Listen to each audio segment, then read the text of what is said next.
Teman-teman, ketika kita belajar tentang K3, seringkali kita belajar tentang sistem. Bagaimana kita membuat prosedur safety, bagaimana kita membuat sistem pengendalian K3. Atau kita bicara tentang teknik-teknik pengendalian bahaya. Sebenarnya, kalau kita bicara K3, tidak lengkap kalau kita tidak juga bicara tentang perilaku K3. Jadi, ketika kita belajar K3, kita harus menyentuh dua sisi dari sistem manajemen K3. Sisi pertama adalah sistem manajemen K3, sisi kedua adalah perilaku K3. Yuk kita simak lebih detail kenapa dua sistem ini penting untuk diterapkan di perusahaan. Untuk mencapai zero accident diperlukan kombinasi antara sistem dan perilaku K3 yang baik. Teori tentang perilaku K3 yang baik itu dikenal dengan behavior based safety atau dikenal dengan istilah BBS. Yuk kita lihat bagaimana kedua elemen ini berinteraksi untuk menciptakan zero accident.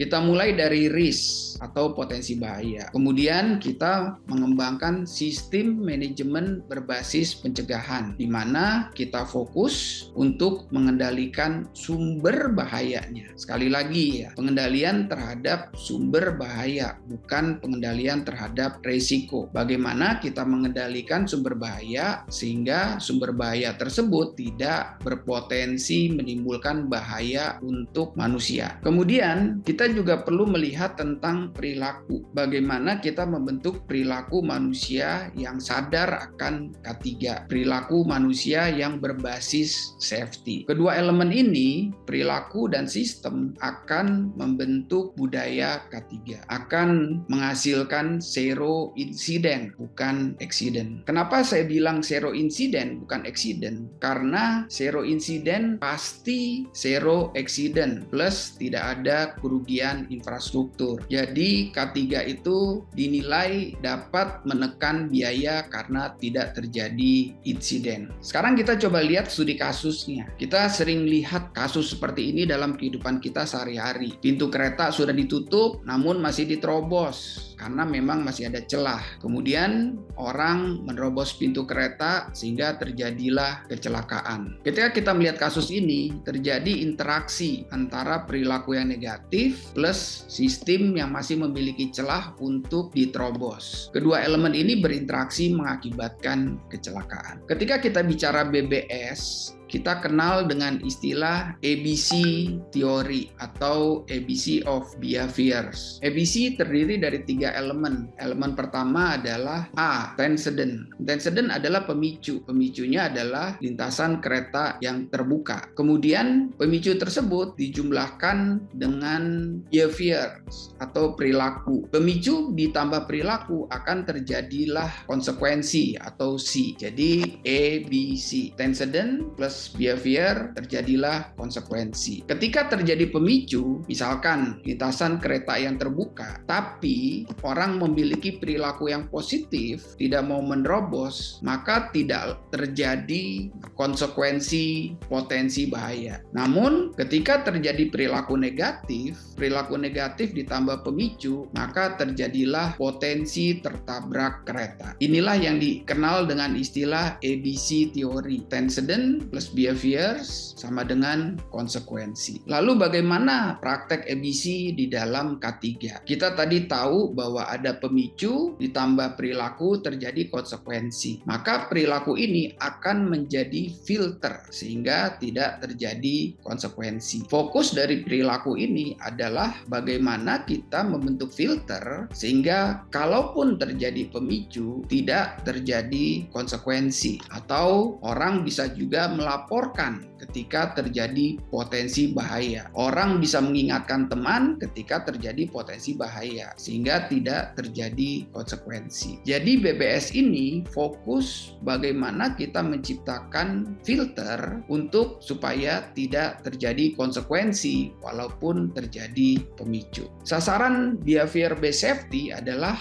membentuk perilaku hati-hati, membentuk pola pikir keselamatan, pola pikir menghindari risiko kecelakaan. Itulah sasaran dari ABC teori atau sasaran dari behavior based safety. Sekarang kita coba pelajari kenapa seseorang berperilaku tidak aman. Seseorang berperilaku tidak aman tidak melulu karena attitude-nya yang tidak baik. Bisa saja terjadi karena pengetahuannya yang tidak baik atau terjadi karena budaya. Oleh karena itu, kita harus mempelajari apa sumber dari perilaku yang tidak aman tersebut. Misalkan bicara tentang budaya, pengaruh lingkungan, pengaruh orang tua. Contoh sederhananya, seringkali anak belum cukup umur tapi diminta untuk bawa motor. Bahkan oleh orang tuanya disuruh mengantarkan ibunya ke pasar walaupun anaknya belum cukup umur. Anaknya belum cukup umur tapi dikasih motor untuk ke sekolah dan seterusnya. Nah, budaya inilah yang kemudian membentuk perilaku yang tidak aman.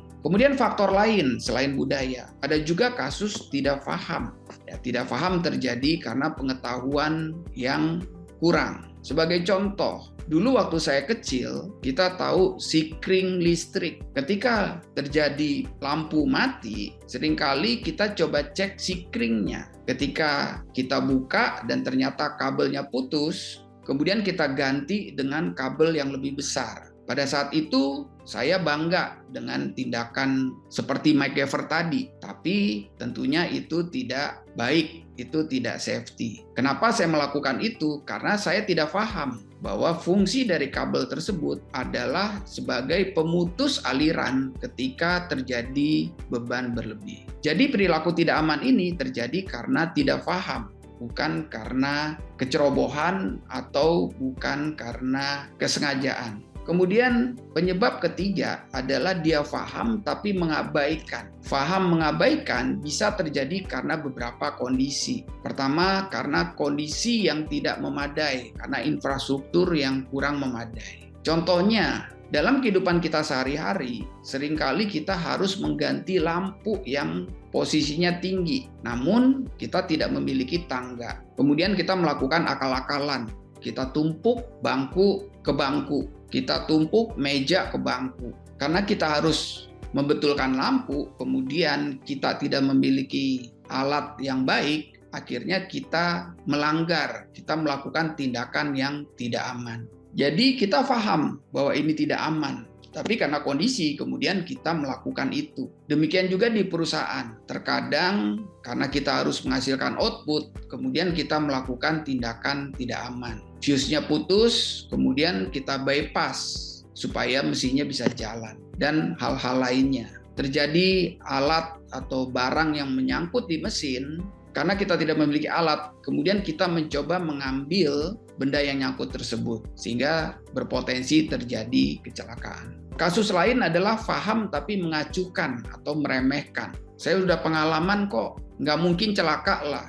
Kasus ini sama seperti orang yang tidak memakai helm. Orang itu berpikir bahwa saya aman kok, saya bisa jaga kok, saya tidak akan celaka. Sehingga mengacuhkan atau meremehkan. Kemudian kasus lain itu terjadi karena tidak sengaja atau human error. Misalkan salah ambil. Kasus yang terjadi kemarin di klien itu salah ambil material.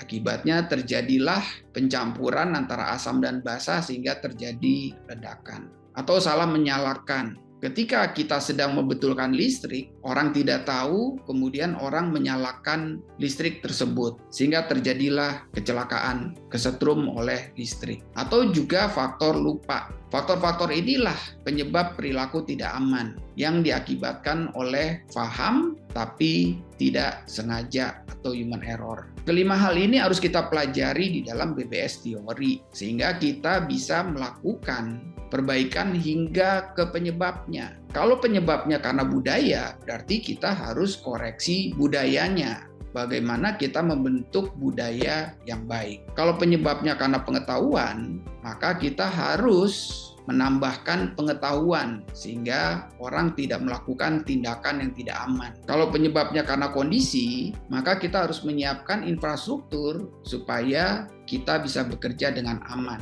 Kalau perilakunya karena attitude, maka kita harus perbaiki attitude-nya.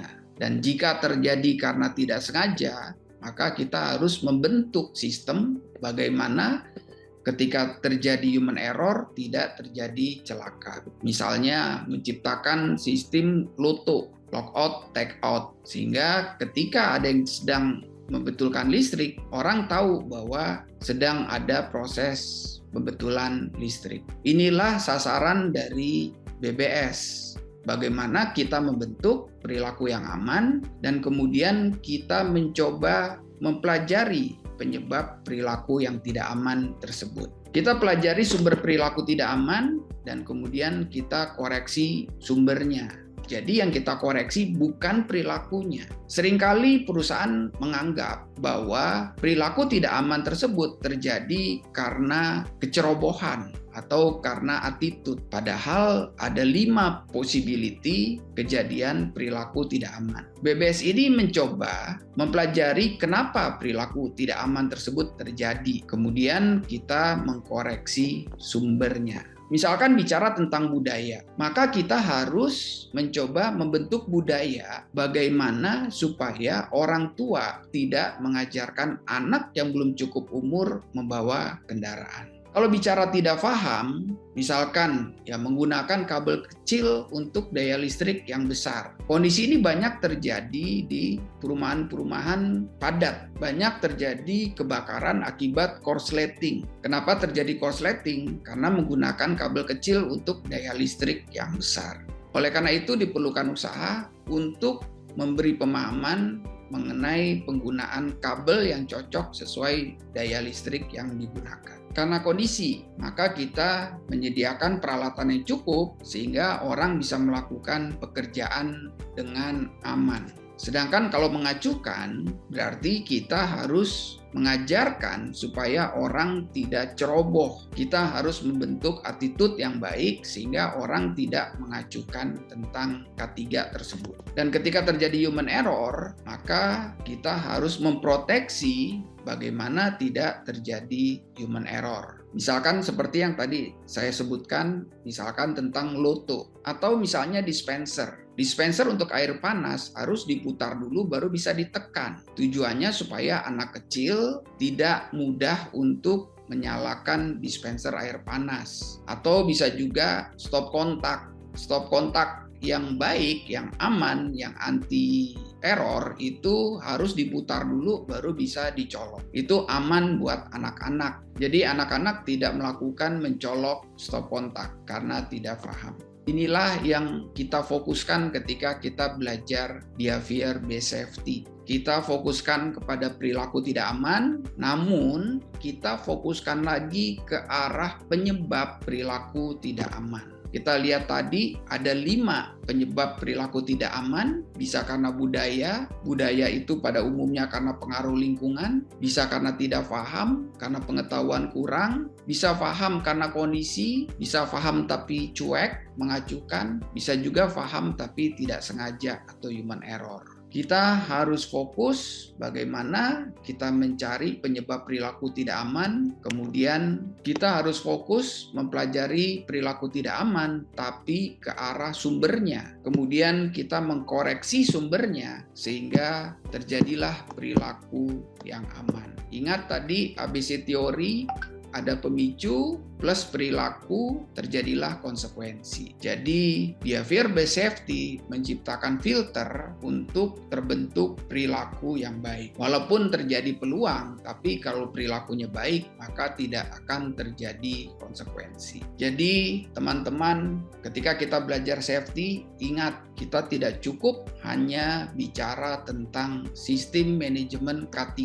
tapi kita pun harus ikut menyentuh tentang perilaku safety. Kedua hal ini sangat diperlukan untuk membentuk zero incident. Zero incident artinya zero accident. Semoga apa yang kami sampaikan tentang behavior based safety itu memberikan inspirasi buat teman-teman untuk tidak hanya sekedar bicara tentang sistem manajemen K3, tapi juga fokus kepada perilaku K3. Bagaimana membentuk perilaku safety yang baik. Salam improvement. There is always room for improvement.